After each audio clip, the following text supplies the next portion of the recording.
Bonjour, je m'appelle Antoine Hubert, je suis président et cofondateur d'Insect.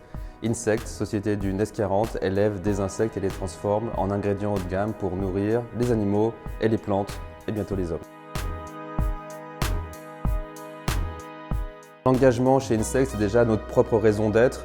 L'environnement, la durabilité, c'est le cœur de nos activités qui se transcrit concrètement par notre site en cours de construction à Amiens qui sera carbone et eau négatif, avec un impact sur la biodiversité très faible, mais c'est aussi des actions emblématiques, notamment sociales, comme le congé paternité de 10 semaines, financé à 100% pour les jeunes pères, ou la création d'emplois dans les territoires ruraux, donc à Dole ou à Amiens, dans sa périphérie, et pour être présent dans l'ensemble du territoire.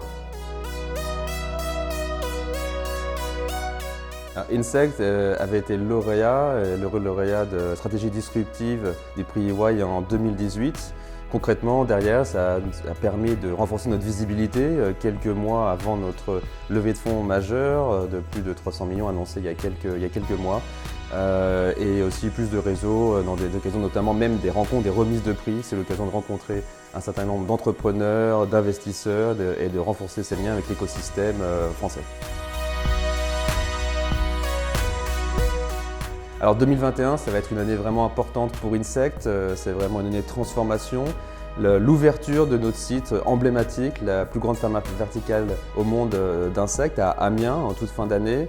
C'est aussi vraiment le début de l'internationalisation. Après l'ouverture de notre premier bureau aux États-Unis à Miami, ça va être le lancement d'une implantation d'un nouveau site de production à l'étranger. C'est aussi au niveau réglementaire, avec la transformation de la réglementation pour l'alimentation humaine en Europe, effectivement qui va s'accélérer, ainsi que celle, normalement, on l'espère, pour l'alimentation des chiens et des chats.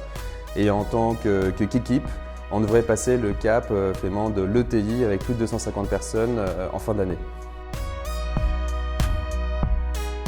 Alors Vélocité, c'est pas forcément antagoniste avec industrie, même si l'industrie c'est le temps long et aussi dans l'agriculture. C'est vrai qu'il y a des temps d'innovation, ce qu'on appelle la deep tech, du laboratoire jusqu'à un site de production. Ça va prendre plus de 10 ans, notamment aussi dans la pharmacie, dans les médicaments. Mais vu les enjeux mondiaux sur l'environnement, sur le climat, sur la biodiversité, sur la santé, quand on voit les problèmes actuels avec le Covid, il faut pouvoir vraiment accélérer, avoir des dynamiques similaires à celles des sociétés de software.